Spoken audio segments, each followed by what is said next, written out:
صنوف المغريات تنصب الأشراك عمدا للقلوب الغافلات فيضيع الدين منها في دروب السيئات. بسم الله الرحمن الرحيم. الحمد لله رب العالمين، والصلاة والسلام على رسول الله وآله وصحبه أجمعين. أحبتي في الله، السلام عليكم ورحمة الله وبركاته. toddoba shay baa jira oo qofka halaaga, adduunkiisa iyo aakhiradiisa seejiya. toddobadaa shay qofka nacdal baa ku soo degta, ilaahay ayay ka fogaysaa, jannaday ka fogaysaa, naartay u dhowaysaa, shayطaan ayay ka farxisaa. toddobadaa shay waxaa la yidhaahdaa almuubiqaat, kuwii qofka halaagaya weeya. waa toddoba shay uu nebigu inoo sheegay sala allahu calayhi wasalam. ta koobaad waxa weeye ashirku billaah, ilaahay ood u shariig yeeshid.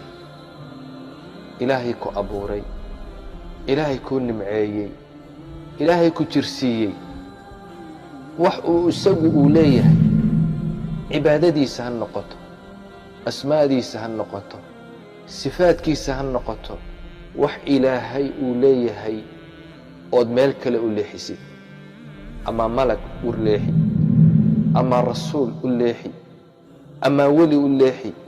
waa shirki, waa dulmi, waa xumaan, waa dembi weyn, waa khasaaro, waa wax naarta lagu galo. ilaahay waxa uu yidhi, ilaahay ma dhaafo, ilaahay uma saamaxo qofkaas, ilaahay uma naxariisto qofkaas. ilaahay waxa uu yidhi, ina allaha laa yakfiru an yushraka bihi wayakfiru maa duuna dalika liman yashaa. ilaahay shirkiga ma dhaafo. qofku hadduu ka toobad keeni waayo intuuna dhiman, ood ku dhimatid adoo in yar wax ilaahay leeyahay qof kale u leexiyey, ama qabri u leexiyey, ama malag u leexiyey, ama weli u leexiyey, ilaahay kuma dhaafay. naarta ilaahay ayaad geli. ilaahay waxa uu yidhi, innahu man yushrik biاllaah faqad xarama allahu calayhi اljanna. qofka ilaahay u shariig yeela, ilaahay waxa uu ka xarimay jannadiisu, ilaahay ka xarimay. nebigu sala allahu calayhi wasalam asxaabtiisuu ku yidhi, ma inii warramaa, ma inii sheegaa biakbari alkabaa'ir, dunuubta ugu waaweyn ma inii sheegaa? saxaabtu haa bay yidhahdeen, rasuul allow. wuu ku celiyey nebigu mar labaad, mar saddexaad, haa bay yidhaahdeen. nebigu waxa uu yidhi, al-ishraaku billaah, ilaahay ood u shariig yeeshaan ayay noqonaysaa. ta labaadii waa sixirka, waa qofka oo qof saaxira u taga, wax sixira, haweenaydii iyo odagayga oo loo kala kaxeeyo. sixirku waa wax aad iyo aad u foolxun, waa gaalnimo, waa xumaan, waa shayطaannimo. xataa saaxirka haddii loo tago oo la rumaysto, ilaahay kaama aqbalayo 40 cisho, kaama aqbalayo salaadaada iyo cibaadadaada. sixirka oo la barto waa gaalnimo. wamaa yucallimaani min axadi xataa yaquulaa inamaa naxnu fitnatun falaa takfur. nebigu wuxuu inoo sheegay sala allahu calayhi wasalam, qofka u taga, caraaf u taga, ee wax weydiiya, ee hawada iyo xidigaha iyo waxbaan adeegsan yidhaahda, ee jinka adeegsanaya, ilaahay kama aqbalo 40 cisho salaadiisa, ilaahay kama aqbalo. idan ma banaana inaad booqatid, inaad soo eegtid, inaad dhegaysatid, inaad rumaysatid. saaxirka lama ogolo. waa camalka, waa khuraafaadka, waa diintii oo laga fogaado, waa wax ilaahay uuna jeclayn oo la sameeyo oo qofka maskaxdiisa la waalayo aqligiisa la waalayo sixirku wuxuu ku jiraa dunuubta waaweyn ee cadhada ilaahay kugu soo degayso dunuubtaasi jannada lagaaga fogeynayo naarta lagugu dhaweynayo oo lagugu tuurayo ilaahay ka cadhaysiinaysa shaydaankana ka farxinaysa waa ka labaad ta saddexaad oo nebigu inoo sheegay sala allahu calayhi wasalam ee dunuubta waaweyna waa qatlu nafs alatii xarama allahu ila bilxaq waa qofkii oo dhagarooba waa qofkii oo qof dila waa qofkii dhiig qof ka yaaciyo oo dilo oo nafta ka qaada waa dunuubta waaweyn ayuu ka mid yahay xaqdaraad ku dishay kas baad u dishay waa wax una ilaahay kuu dhaafayn ilaahay baa yidhi walaa taqtulu nafsa alatii xarama allahu ila bilxaq nafna xaqdarra yaan lagu dilin haddii la dilo ay dhacdo waa in qofkaasi loo dilo qofkii qof dila mu'mina kas u dila nafta kaga qaada ilaahay waxa uu leeyahay dhegayso waman yaqtul mu'minan qofkii mu'min dila mutacammidan kas u dila fajazaa'uhu jahannam abaalkiisu waa naarta jahannama khaalidan fiiha wuu ku waaraya waqadiba allahu calayh ilaahayna wuu cadhooday walacanahu ilaahay wuu nacdalay jannadiisuu ka fogeynayaa naartiisuu ku tuurayaa waacadda lahu cadaaban cadiiman cadaab adag buu ilaahay u diyaariyey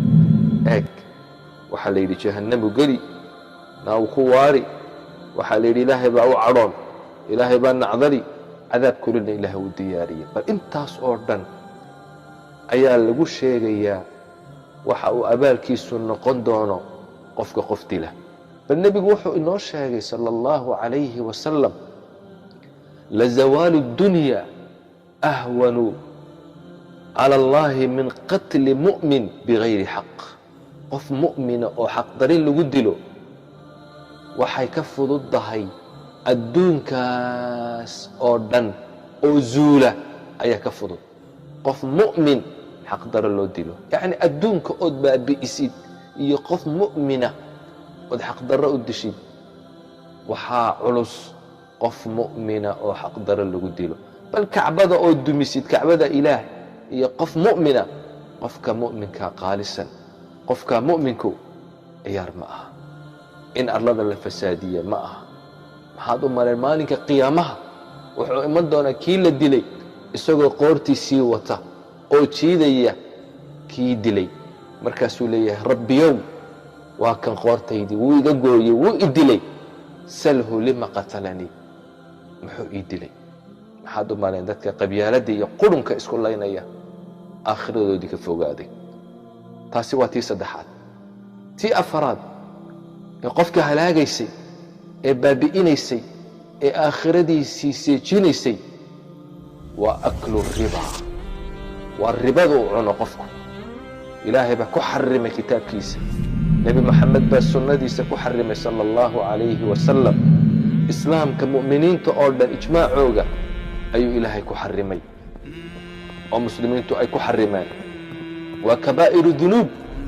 waa dembiyaasha waaweyn ilaahay waxa uu leeyahay yaa ayuha aladiina aamanuu ittaquu allaha wadaruu maa baqiya min ariba warkii alliya nebigiisii rumeeyow ilaahay ka cabsada ribada iska daaya buu ilaahay le bal qofka ribad u dhowaada ilaahay waxa uu ku leeyahay dagaal bad ila gelaysaa faadanuu bixarbin min allah u diyaargarooba dagaal ilaahay baad la dagaalamaysa u diyaargarow ribada markaad qaadanaysid cudur baa ku heli aqalkaa kaa guban kansar baa ku heli awlaadaadaasi kaa noqon qaar baa kaa waalan dhibaataa ku heli ku riixaysan maysid ribada kuma riixaysanaysid bal nebigu sala allahu calayhi wasalam ka ribada cunayuu nacdalay ka wakiilka ka ayuu nacdalay labada markhaatiga ah ka qoraya intaba nebigu sala allahu calayhi wasalam wuu nacdalay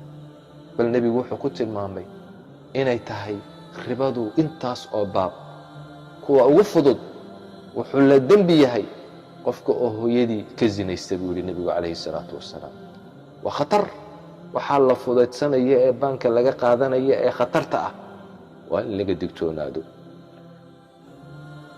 nebigu wuxuu inoo sheegay sala allahu calayhi wasalam markay dadku ay ribadii iyo zinadu ay soo muuqato ay soo daahirto waxaa waajib ah oo isku waajibiyeen inuu cadaabkii ilaahay iyo ciqaabtii ilaahayna inay soo degto. taasina waa tii afaraad, aklu riba. ta shanaad, aklu maali lyatiim, agoonkii yaraa ee aabbihii uu ka dhintay, xoolihii yaraayuu uga tegey in laga cuno. waa wax foolxumo ah, waa wax doqonnimo ah. ilmo yar oo aabbihii uu ka dhintay inaad xoolihiisii cuntid, aabbihii uga tegey. intaad madaxa u masixi lahayd, eed dhukan lahayd, eed xoolaha u ilaalin lahayd, eed soo dhowayn lahayd, eed barbaarin lahayd, eed toosin lahayd, ayaad xoolihii yaraayo aabbihii uga tegey ayaad ka cunaysaa. dhulkii yaraayo aabbihii uga tegey ayaad ka boobaysaa. sida awgeed ilaahay waxa uu ku tilmaamay ina aladiina ya'kuluuna amwaala alyataama, kuwa xoolaha agoommaha cuna, ilaahay waxa uu yidhi inamaa ya'kuluuna fii butuunihim naara, calooshooda waxaa cuni naar baa cuni. wasayaslawna saciira, naarta saciira la yidhaahdana way gelayaan. kuwa xoolaha agoonta cuna, ilaahay waxa uu leeyahay calooshooda naar ayaa cuni. waan gubaynaa, waan hoojinaynaa, waa ay khasaarayaan, way foolxu yihiin. naartaa lagu tuuray iyagoo ilaahay u cadhoonayo. maxaa yeelay ilmo yar oo agoona xoolihiisa ayay cuneen. ilaahay waxa uu ku leeyahay walaa taqrabu maala alyatiim, wiilka yar ee agoonka ah ama gabadha yar ee agoonta ah xoolahooga ha u dhowaanina ilaa bilatii hiya axsan, haddaad wax wanaagsan u qabanaysaan oo mooyaane xataa yabluqa ashuddah, ilaa xooggiisii uu gaadhayo o adkaanayo, xoolahooga uu ilaaliya. kaga ciyaarin nebigu ilaahay ku leeyahay in ihtimaam badan la saaro ciyaalkaasi weeyaan, in la kobciyo oo madaxa loo masaxo. khayr badan baa ku jira. in la dhunkado, in la soo dhoweeyo, in loo dhibriyo. taa waxaad ku helaysaa inaad nebi moxamed sala allahu calayhi wasalam aad jannada aad la geshid. nebigu waxa uu yidhi anaa wakaafilu lyatiimi kahaatayni haakada. nebigu waxa uu yidhi aniga iyo kaa korinaya, kobcinaya, barbaarinaya agoonka waxaan isku nahay qiyaamaha jannada. saasaan isku nahay buu yidhi nebigu calayhi salaatu wasalaam. sidaa fartaa dhexe iyo fartaa ku xigta oo kale, yacni waa agtayda ayuu jannada gelayaa ayuu leeyahay nebigu sala allahu calayhi wasalam. ta lixaad ee lagu halaagsamayo ee dunuubta waaweyna waxa weeye altawalli yowma azaxf, maalinka gaalada layska hor yimaado ee jihaad la gelayo ee cadowgii layska hor yimaado, inaad baxsatid ood muslimiinta dhabarka u jebisid, ood muslimiinta argagax gelisid. liannahu markaad baxsatid qaar badan baa ku raacay, muslimiintii baad jebisay. sidaa awgeed ilaahay waxau leeyahay yaa ayuha aladiina aamanuu idaa laqiitum aladiina kafaruu zaxfan falaa tuwalluuhum aladbaar. markaad iska hor timaadaan gaalada ee dagaalamaysaana dagaal jihaada u socdo, dhabarka ha u jeedinina. qofkii dhabarka u jeediya hoog baa u sugan buu ilaahay leeyahay, iyo cadaab baa u sugan. idan waa dunuubta waaweyn ee khatarta ah ee qofka halaagaya inuu ka baxsado meesha jihaadka marka gaalada la iska hor yimaado. tii toddobaad ee ugu dambaysa waa inaa qadfi lagu sameeyo, zino lagu tuhmo hablihii dhowrsoonaa, mu'minaadka ahaa, khaafilaadka ahaa ee diintooda ilaalsanayey, xijaabkooga ilaalsanayey, xumaan iyo zino aan lagu oqon in lagu tuuro hadal xun oo zino ah. heblaayo way zinaysataa, heblaayo xumaan bay samaysaa, iyadoo beri ka ah, iyadoo diinteeda ilaalsanaysa, iyadoo xijaabkeeda ilaalsanaysa, iyadoo dhowrsoon, in wax ayna ahayn lagu been abuurto waa dembiyaasha waaweyn oo ilaahay saamixin ilaa toobad mooyaane. kuwaasi dumarkaasi waa wanaagsan ee dhowrsoon zinada ku caayaya ku tuhmaya adduun iyo aakhiraba waa lagu nacdalay, cadaab kululna waa u sugnaatay. waa in adduunka inta ay ku nool yihiin xaddul qadfi laga jaro 80 jeedal waa in laga jaro. dunuub waaweyn ayay qaadayeen, shahaadadooda iyo markhaatiga lagama aqbalayo. cadaaladda iyo inay wanaag in lagu sheegana waa laga masaxayaa. waa dad xun, waa dad fool xun, waa dad dadka caaya. ilaahay shahaadadooda ma aqbalayo ilaahay wanaagooga ma aqbalayo ilaa ay dadka ay iska soo saamaxaan. sidaa awgeed nebigu waxa uu yidhi sala allahu calayhi wasalam, isagoo inoo soo koobaya, waxa uu yidhi asxaabta ku yidhi ijtanibuu asabca almuubiqaat, 7 shay ee dadka halaagaya muhlikaadka ah ee adduun iyo aakhiro qofku ku baaba'ayo iska ilaaliyo. nebigu yidhi asxaabtu waxay yidhaahdeen yaa rasuul allah wamaa hunna maxay yihiin 7daa noo sheeg rasuul allow. nebigu waxa uu yidhi al-ishraaku billaah, waa ilaahay oo loo shariig yeelo, waa sixirka, waa qatlu nafsi alatii xarama allahu ilaa bilxaq, waa aklu riba, ribada oo la cuno, wa aklu maali lyatiim, agoonka yar xoolihiisa oo la cuno, watawallii yowma zaxf, maalinka jihaadka la gelayo oo dhabarka la jeediyo oo la baxsado, wa qadfu almuxsanaat almu'minaati alghaafilaat, dumarkii dhowrsoonaa oo zini iyo xumaan lagu tuhmo. 7daa shay weeyaan buu yidhi. xadiiskuna waa saxiix, imaam bukhaari ayaa soo saaray. axibbatii fillaah, 7daasi qofka ayay halaagaan adduunkiisa iyo aakhiradiisa. waa dunuub waaweyn. ilaahay naga badbaadiyo, aan iska ilaalino. wasalaamu calaykum waraxmatullah.